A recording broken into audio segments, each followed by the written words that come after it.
दोस्तों, जापान में नए साल का शुरुआत होता है एक 6.1 मैग्नीट्यूड का पावरफुल अर्थक्वेक के साथ।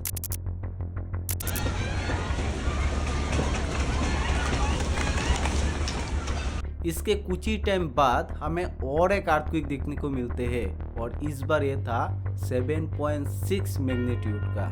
Just to bring you up to date with the breaking news that we've had this morning, that in the last hour, a very powerful earthquake has struck central Japan, prompting a major tsunami warning. The Japanese government is stepping up the emergency response to Monday's earthquake, which is now known to have killed 62 people. अक्सर एक earthquake के बाद और 2-3 earthquake होता है, लेकिन Japan में उस दिन 2-3 नहीं बल्कि 155 अर्थक्वेक रिकॉर्ड किया गया इन ए सिंगल डे। पूरी दुनिया में सबसे ज़्यादा अर्थक्वेक हमें जापान में देखने को मिलते हैं, लेकिन क्यों? चलिए समझने की कोशिश करते हैं आज की इस वीडियो में। 全てが真っ黒になってしまっています。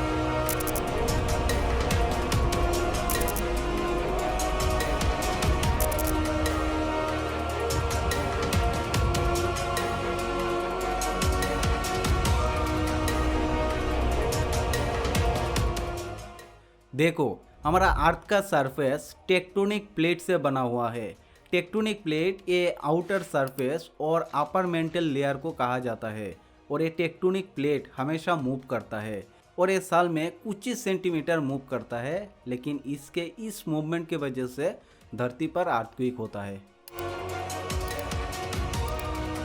अभी ये टेक्टोनिक प्लेट मूव क्यों होता है, इसका 3 पॉसिबल थ्योरी है, एक भी प्रूवन नहीं है। इसमें से एक थ्योरी के अकॉर्डिंग कोर के रेडियो एक्टिव हीट के वजह से मेंटल लेयर का डेंसिटी कम हो जाता है और इसके चलते ऊपर का टेक्टोनिक मूवमेंट होता है। और एक थ्योरी के according denser oceanic plate mental layer पर सिंक होता है धरती के ग्रेविटी की वजह से, और जब ऐसा होता है तब टेक्टोनिक प्लेट मूव होता है, और जब प्लेट मूव होता है तब इसके फ्रिक्शन के चलते जो एनर्जी रिलीज होता है, इसी का रिजल्ट है अर्थक्वेक। हमारी दुनिया में 7 मेजर टेक्टोनिक प्लेट है: African, Antarctic, Eurasian, Indo Australian, north American, specific and south American plate. और दुनिया की most of the earthquake in tectonic plate के बाउंड्रीज में होता है। इसका मतलब ऐसा नहीं है कि इन टेक्टोनिक प्लेट के बीच में कोई अर्थक्वेक नहीं होता है। ये 7 मेजर टेक्टोनिक प्लेट को माइक्रो एंड माइनर प्लेट में फर्दर सब डिवाइड किया गया है, मतलब छोटा छोटा टेक्टोनिक प्लेट में भाग किया गया है। तो इन टेक्टोनिक प्लेट के बाउंड्रीज में छोटा मोटा अर्थक्वेक होता रहता है। अगर आप इंडिया को स्पेसिफिकली देखोगे तो इंडिया के बिल्कुल ऊपर ये यूरेशियन प्लेट का बाउंड्रीज है और इसीलिए इंडिया के ये एरिया अर्थक्वेक जोन 5 में आते हैं, जिसका मतलब है हाई रिस्क एरिया। इंडिया का सबसे बड़ा अर्थक्वेक 2001 गुजरात अर्थक्वेक या फिर भुज अर्थक्वेक 8.6 मैग्नीट्यूड का ये अर्थक्वेक उस दिन इंडिया के हर एक लोगों ने फील किया था।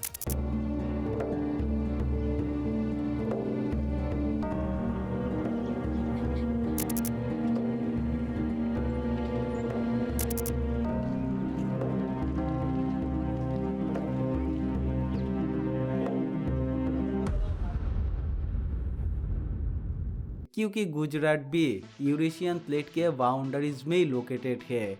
सिमिलरली 8.6 मैग्नीट्यूड का और एक अर्थक्वेक साल 1950 में हुआ था, जिसको असम ताइबेत अर्थक्वेक कहा जाता है, और ये भी यूरेशियन प्लेट और इंडियन प्लेट के कोलिजन के वजह से ही हुआ था। कहने का मतलब ये है, इन 7 मेजर टेक्टोनिक प्लेट के बाउंड्रीज में जो कंट्री रहता है वहाँ पर सबसे ज़्यादा और डेंजरस अर्थक्वेक होता है। जनरली 3 टाइप्स के बाउंड्रीज होते हैं: कोवर्जेंट, डाइवर्जेंट एंड ट्रांसफॉर्म बाउंड्री। कोवर्जेंट में 2 प्लेट एक दूसरे से कोलाइड करके एक के नीचे एक चले जाते हैं और इसी कोलिजन के वजह से ट्रेंस, जैसे ओशन का डीपेस्ट पॉइंट मारियाना ट्रेंस या फिर माउंटेन जैसे हिमालयस बनते हैं।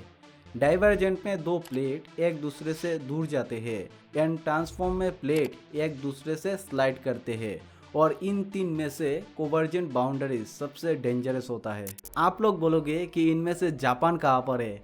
आए थे जापान के बारे में जानने और यहाँ पर आके देखा तो कोवर्जेंट डाइवर्जेंट। तो मेरे दोस्त जापान यहाँ पर है। अभी जापान के जियोग्राफिक लोकेशन को देखो। जापान 4 मेजर टेक्टोनिक प्लेट के बाउंड्रीज में है। Eurasian plate, north American plate, south American plate and specific plate. और ये 4 मेजर टेक्टोनिक प्लेट के बाउंड्रीज को रिंग ऑफ फायर कहा जाता है। और इस रिंग ऑफ फायर में आपको कोवर्जेंट, डाइवर्जेंट, ट्रांसफॉर्म सारे बाउंड्रीज देखने को मिल जाएगा। दुनिया की 75% एक्टिव वोल्केनो सिर्फ इस रिंग ऑफ फायर में मौजूद है।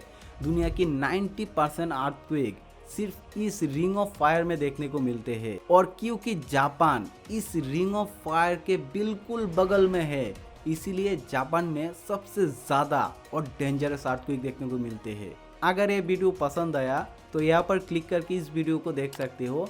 इस वीडियो में मैंने बताया कि कैसे नेटवर्क मार्केटिंग लोगों के साथ स्कैम करके उनकी पूरा लाइफ खराब कर देते हैं। मिलते हैं नेक्स्ट वीडियो में। Thank you.